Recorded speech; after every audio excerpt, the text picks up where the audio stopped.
על מה אנחנו נדבר היום? על ערכים. מה זה ערכים? וואו. נשמת עמוק. קודם כל, לא סתם, לדעתי זה המסע הכי חשוב. מבחינתי ערכים בתהליך האימון, ערכים זה המסד שלנו. זה השורש, זה אחד מהשורשים, משלושת השורשים שלנו ערכים. לדעתי הוא הכי חשוב. יותר מאמונות? כי הוא הבסיס של הבסיס של הבסיס, נכון. גם אני חשבתי המון פעמים יפה עופר, אבל גם אמונות, הרי אני יודע כמה אמונות זה חשוב, אני יודע כמה אמונות, אם אני לא יכול, עוד אני יכול, אני רוצה, מי אני שאני לא? למה מה שאתה תגיד לי, אני יכול הכל. בדיוק, אז איך אני יכול להגיד שערכים? אבל ערכים הם המהות שלנו. זאת ההוויה שלי, זה מי שאני. אני בשנייה, ואתם לאט לאט תפתחו את היכולת הזו, אני מסתכל על עופר, מספיק לי משפט אחד, אני יודע מה הערכים שלך. ברגע שאני יודע מה הערכים שלך, אני יודע איך לדבר איתך, אני יודע איך להוביל אותך, אני יודע איך להוציא ממך דברים, כי אני יודע מה חשוב לך. איך לזהות ערכים, איך להוציא אחר מה, אנחנו נעשה פה תרגילים, אתם תצאו היום כל אחד שיש לו סט ערכים משלו וסט צרכים. אנחנו נדבר גם על מה זה צרכים. אז מה נעשה? אנחנו נבין מה זה, כמה ערכים הם כנרות לרגלינו, נדע לזהות ערכים, לנהל ערכים, מה זה קונפליקט בין ערכים, מה קורה כשיש לי ערך והוא מתנגש עם ערך? דילמה.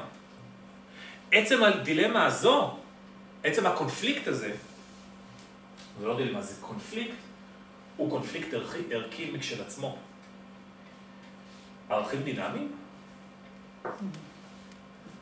ערכים צרכים, ותיאוריית הצרכים של מאסלו, שכמובן יש כבר, לא כבר, זה כבר הרבה זמן, השגות ומשהו שהוא איזשהו טוויסט, שאני גם מדבר איתכם עליו. אז מה זה ערך? מה? זה משהו קבוע? כלומר, אתה שואל אותי אם ערך הוא דינמי, אם הוא קבוע או שהוא יכול להשתנות. כן. עוד פעם, מה אתה אומר? אנחנו ניגע בזה. אני לא אגיד לך זה, אנחנו נצא לפרסומות, אנחנו נחזור. מה זה ערך?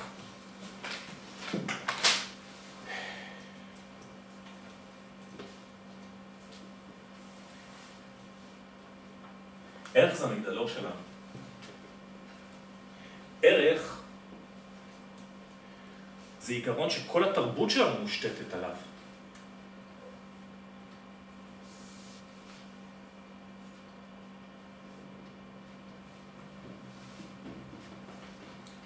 אדם ללא ערכים משול לעץ ללא שורשים.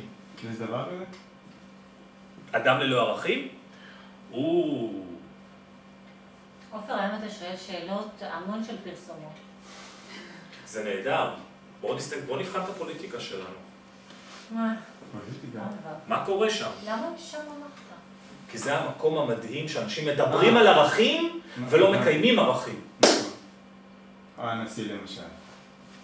אבל לא רע. הקודם. כן. אני ישר, אני נותן, טה. כן, אני יכולה לקחת אותך למקום הרבה יותר קרוב. אוקיי. הורות. יפה. נכון, בדיוק. נכון. אני אימא, אני אעשה הכל בשביל הילדים שלי. את יכולה להישאר עד 7 בערב, מ-7 בבוקר? מה תעשי הכל? לא יכולה לבוא לראות לילדים? זה קונפליקט בין ערכים. מה? יפה, זה קונפליקט בין ערכים. הרבה פעמים, תכף אנחנו נדבר על איך אנחנו עושים את השיט. איך ערך בא על חשבון ערך. יש שתי קבוצות של ערכים מרכזיות. יש ערכים נצחיים, זה האידיאל, האידיאלים. האידאות שלנו. האידאות זה המושגים של שוויון, שלום, אהבה, אהבת האדם. זה מאוד גבוה. לא, זה מילים, כאילו זה לא, סיסמאות משהו. זה ערך, זה לא יושרה, יושר, זה נדע. רק שזה האידיאל, האידאות. הערכים האחרים זה ערכים אינסטרומנטליים, שזה אומר חריצות, טוב לב. אלו ערכים שבעזרתם אני משיג דברים. מה זה אינסטרומנטליים לא ברור לי? כלי? זה מהווה לי ככלי אוקיי. להשיג משהו. לכן, גם זה בסדר וגם זה ערכים. ואנחנו עושים את ההפרדה. יכול להיות שיהיה לכם מאמן שכל הערכים שלו הם רק פה. עכשיו צריכים לראות מה קורה לו ביום יום. יכול להיות שכל הערכים יהיו רק פה. יכול להיות שהוא יגיד לכם ערכים, ואתם תגלו בכלל שזה לא ערכים, שזה צרכים. אז איך אנחנו מזהים את זה?